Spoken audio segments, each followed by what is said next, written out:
We've been fighting Epstein's anomaly, a rare congenital heart defect. How does Epstein's anomaly manifest, and where are those abandoned today being saved? We used to come to the National Scientific Medical Center, but this year we were invited to the National Scientific Medical Center. They said Professor Konstantinov from the University of Medberg would be coming and holding master classes. Right here, up there, perfect.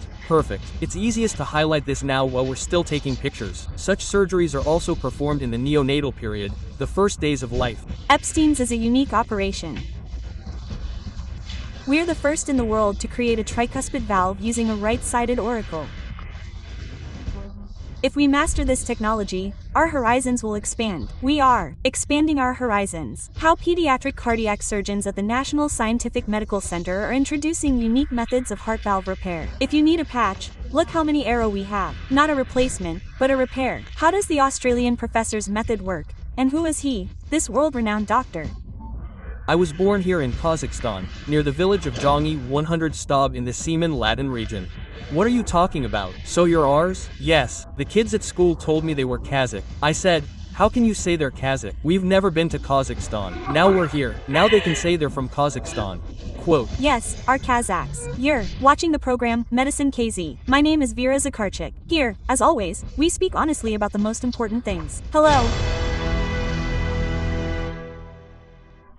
If you need a patch, look how much aortic angle we have. Another 4, please. There. Currently operating on another small patient with a heart defect in this operating room. We've had a professor here for 2 weeks. 15 people have already been operated on here in 2 weeks. Another operation is underway today. Cardiac surgeon Igor Edwardovich Konstantinov is one of the world's leading specialists in neonatal cardiac surgery. He represents the Royal Children's Hospital of Melbourne, heads the Center for Cardiovascular Genomics and Regenerative Medicine, and is a doctor of medicine and professor at the University of Melbourne.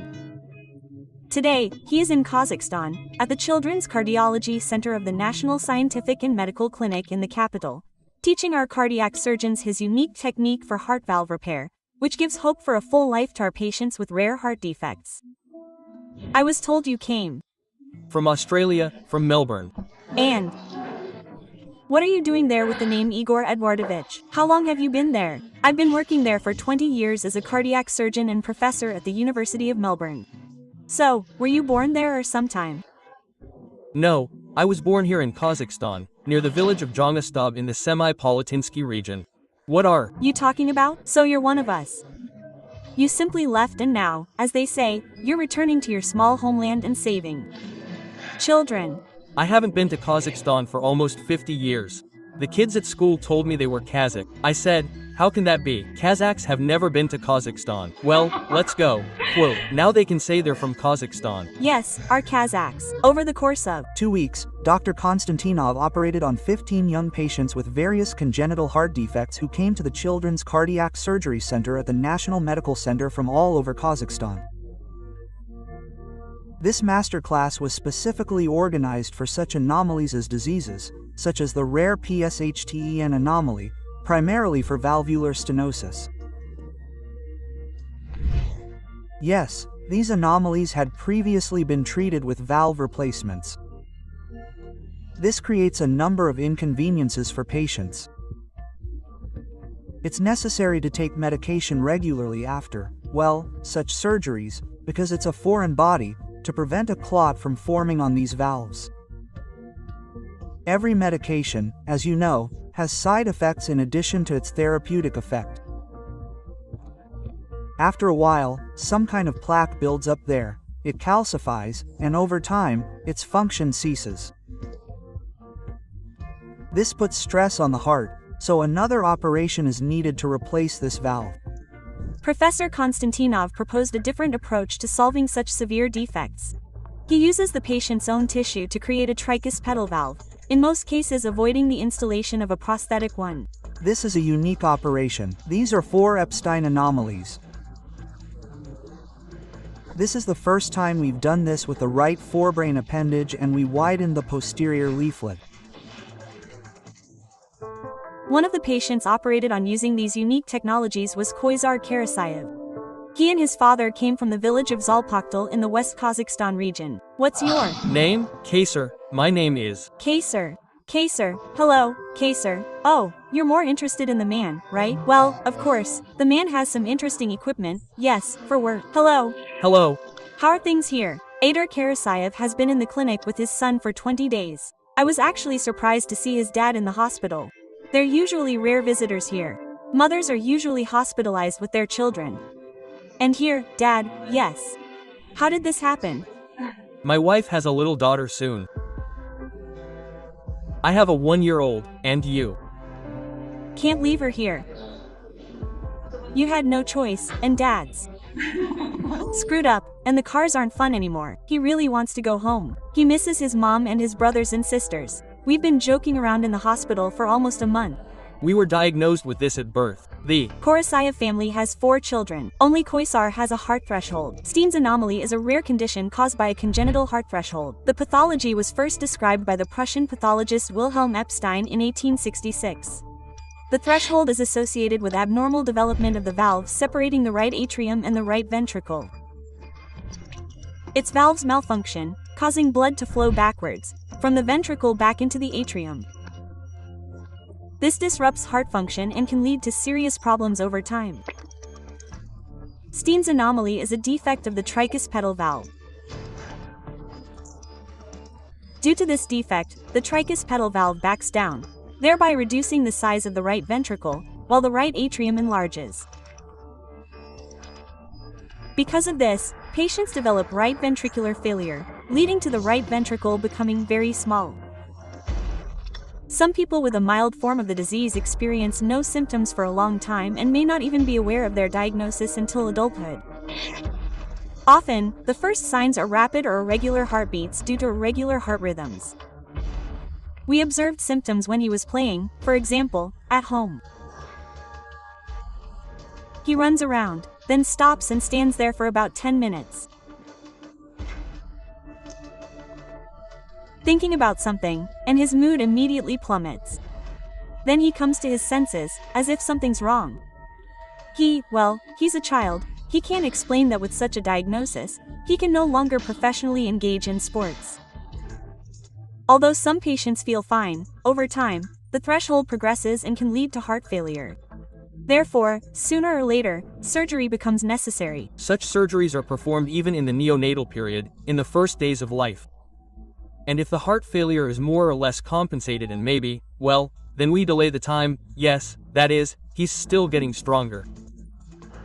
Yes, he's gained the necessary body weight. If the disease progresses favorably, the ideal time for plastic surgery is considered to be between the ages of 4 and 7.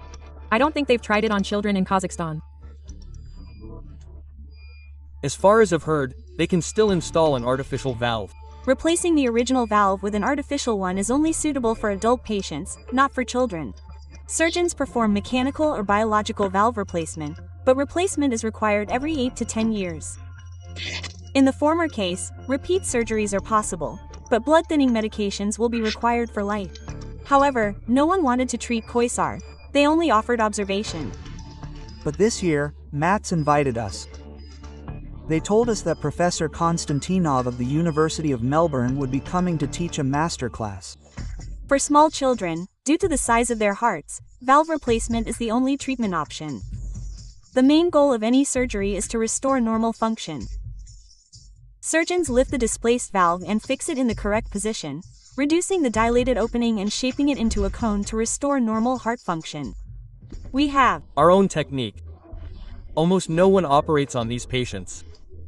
Everyone else performs valve replacement. We reconstruct the child's own valve using the child's tissue. Essentially, the formerly ill child becomes a completely healthy child and can participate in any sport, even run a marathon in the future, if they so desire. That is, the heart becomes completely healthy. Unlike replacement, yes, essentially. Yes, of course, the Epstein procedure is a unique operation. It turns out that for the first time in the world, we use the right appendage to repair the trivastal valve. Epstein himself, it's like he's missing half of it. And we reattach the right appendage. Such surgeries are performed on the open heart, with an incision in the sternum and the use of a heart-lung machine, which replaces the function of the heart, lungs, and even kidneys during the procedure, so the surgeon can eliminate the threshold for so-called dry heart. But it all begins with a thorough diagnosis. Many surgeries begin with a procedure whereby vascular and cardiac catheterization is performed first, allowing us to get a good look at the vessels and heart. This is both a diagnostic and therapeutic procedure. Vascular and cardiac catheterization allows doctors to obtain detailed information about the patient's condition, measure blood pressure, assess the heart's pumping function, and identify any underlying conditions, which is critical for choosing the optimal treatment strategy for a successful operation. It's important to check the heart rhythm. For this, we perform an electrophysiological study and, if necessary, radiofrequency ablation to eliminate dangerous arrhythmia. This allows us to perform open heart surgery the next day. These are large, serious operations. Some can be performed on a beating heart.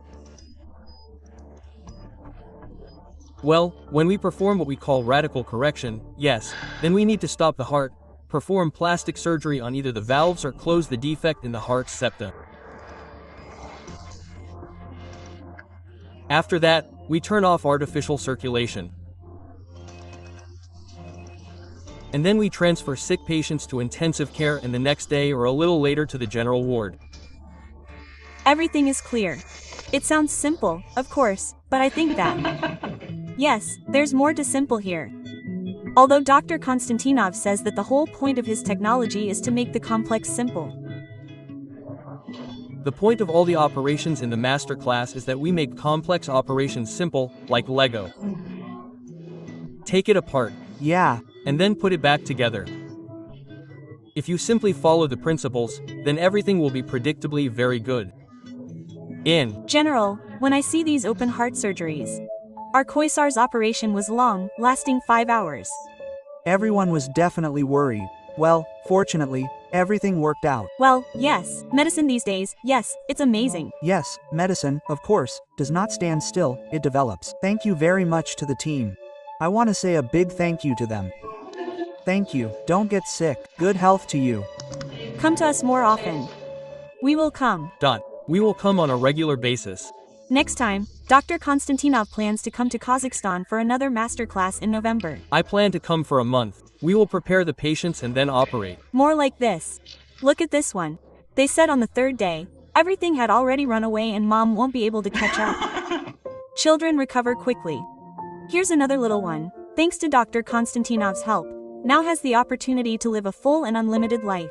She's only 1.5 years old. What's your name? What's your name? Tell me. Well, I'll learn. I'll tell you. How old is she? 1.5. 1.5. How are the doctors here? Everything went well. The operation. Everything is quite good. Everything is fine. Calm. Normal. Everything. Yes. The most important thing. Yes. Where are you from? From Turkestan. From all regions. Yes. They did it on a 7-year-old girl with Shin's anomaly. She's from Acta, Fontan syndrome, and as I heard, they also performed complex operations. We talk with them here. We communicate. We rejoice together. Similar heart surgeries abroad are not cheap for patients, from $25,000, sometimes more. In Kazakhstan, such high-tech operations, including hospitalization, are covered by the state. Was the operation free here? Yes, free. They also cover the travel. Everything, did they? Even cover the travel? Yes, they cover the travel. Ah, well, because the center invited you, yes, and they paid for your travel and all the help. Look how good it is. Yes. The travel, yes, thank you. Yes, we pay for all our health care. So where are you putting the money? Yes. In Kazakhstan, up to 3,000 children are born with heart defects every year, and the numbers are growing. This is because diagnostics in the country have improved. We detect heart defects in the womb. They are prepared and transferred to specialized maternity hospitals that have their own cardiac surgery department. If not, they can be transported from that hospital by air ambulance to our center or to another center operating in Kazakhstan. The Children's Cardiac Surgery Center performs at least 1,000 surgeries per year. On average, we perform 3 to 4 such surgeries per day. We perform both open heart surgeries, yes, with artificial circulation, and closed techniques. This is endovascular surgery through small punctures that perform catheterization, and some defects can be closed. This is called endovascular surgery, a field that integrates advances in cardiology, cardiovascular surgery, imaging techniques, and new computer digital technologies. It enables effective care for patients with circulatory diseases, from the prenatal period and the first hours of life, including children with congenital heart defects, to elderly patients over 75 years of age with atherosclerosis of various locations and acquired heart defects. One of the most sought-after and impressive technologies today is transcatheter heart valve implantation, which integrates medical and engineering advances, is performed without incisions, under general anesthesia, and without mechanical ventilation, saving lives and improving their quality.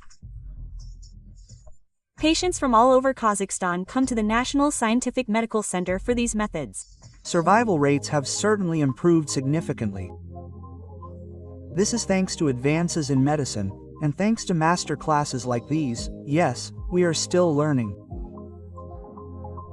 Professor Igor Konstantinov proposed creating a national center for patients with rare cardiac anomalies at the clinic, where they would help not only young patients but also adults. Once we implement this, it will be a great opportunity for our patients, first and foremost. Perhaps we could also provide similar assistance to neighboring countries.